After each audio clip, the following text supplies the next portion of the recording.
جب حالات بہت کٹھن ہو گئے مکہ المکرمہ کے اور اللہ کی طرف سے ہجرت کا حکم آنے والا تھا، تو حضرت ابو بکر رضی اللہ تعالی عنہ کو حضور نے کہا کہ اے ابو بکر تیار رہنا، امر الہی کے آتے ہی ہم اس شہر کو چھوڑ دیں گے۔ اور پھر وہ وقت آیا کہ جب کفار نے حضور کے گھر کا محاصرہ کر لیا، آقا کریم علیہ السلام کو معاذ اللہ شہید کرنے کے ارادے سے ارد گرد جمع ہو گئے۔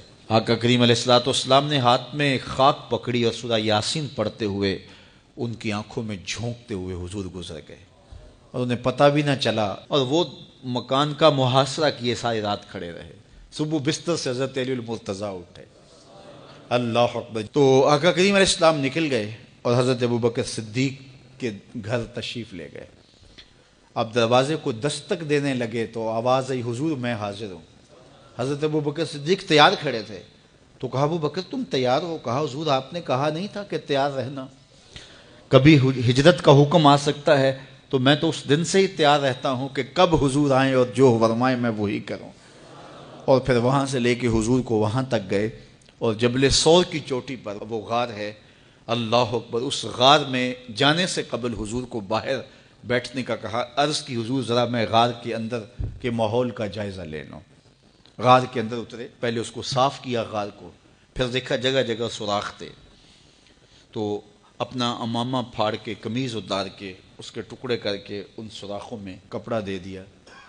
2 سوراخ ایک روایت کے مطابق، اور ایک روایت کے مطابق 1 سوراخ بچ گیا، اس میں اپنی ایڑی رکھ دی، اور پھر آواز دی جان عالم اندر تشریف لائیے۔ تو آقا کریم علیہ السلام غار میں چلے گئے، تو سیدنا صدیق اکبر رضی اللہ تعالی عنہ نے اپنی گود میں آپ کا سر رکھا اور حضور لیٹ گئے۔ اللہ اکبر، کیا منظر ہوگا! صدیق اکبر نے حضور کو دیکھا اور جی بھر کے دیکھا، اور ایسا دیکھا کہ کوئی اور شریک بھی نہیں تھا۔ یہ واقعہ حضرت سیدنا عمر سے روایت ہے، کتب صحاح میں ہے، اور حضرت عمر رضی اللہ تعالی عنہ یہ بات بیان کرتے ہوئے رو پڑے، اور آپ کہا کرتے تھے کہ ابو بکر یہ غار والی نیکی مجھے دے دیں اور میری ساری زندگی کی نیکیاں لے لیں۔ اللہ اکبر۔ تو حضور علیہ السلام حضرت ابو بکر صدیق کی آغوش میں ہیں۔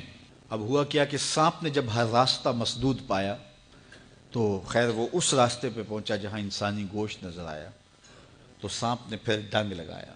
سانپ کا ڈنگ اچانک، تو انسان تو کپ کپا کے رہ جاتا ہے، اچانک تو چیونٹی کاٹ جائے تو انسان کپ کپا کے رہ جاتا ہے، چھپکلی گر جائے اچانک تو بندہ اپنے وجود کو جو ہے وہ متوازن نہیں رکھ پاتا، تو نیچے سے سانپ اور وہ ڈنگ لگا رہا ہے۔ لیکن لفظ سنیے، یہ حضرت عمر کی روایت ہے کہ حضرت سیدنا صدیق اکبر نے اپنی ٹانگ کو جنبش نہیں آنے دی، مخافت ان یتنبہ رسول اللہ، اس ڈر سے کہ کہیں حضور بیدار نہ ہو جائے۔ ساری توجہ ادھر رہی، بے اختیار آنکھوں سے آنسو ڈھلک پڑے، درد کی شدت اتنی تھی، اور آنسو گرے تو حضور کے رخسار پہ۔ آقا کریم بیدار ہو گئے۔ بیدار ہوتے ہی میرے حضور نے کہا، مالک یا ابا بکر، ابو بکر کیا ہوا؟ تو یہ ہوتی ہے ہنگامی صورتحال۔ ہنگامی صورتحال میں کسی کو پکاریں یا کسی کو کوئی جواب دیں تو مروجہ آداب کی رعایت کے ساتھ جو لفظ بولے جاتے ہیں وہ ترک کرنے پڑتے ہیں۔ اس مائک میں کرنٹ تھا تو میں قریب ہونے لگا، تو آپ نے مجھے متنبہ کرنا تھا، تو میرے ساتھ آپ بہت پیار کرتے ہیں، بہت محبت کرتے ہیں، تو آپ نے اگر مجھے یہ بتانا ہو کہ اس میں کرنٹ ہے اور اگر آپ نے منہ قریب کر لیا تو آپ کو نقصان پہنچ سکتا ہے، تو میرے نام کے ساتھ 20 القاب لیں گے؟ آپ نہیں لیں گے، آپ جلدی جلدی جو ہے وہ مجھے کہیں گے جناب یہاں کرنٹ ہے، تو میں یہیں سے رک جاؤں گا۔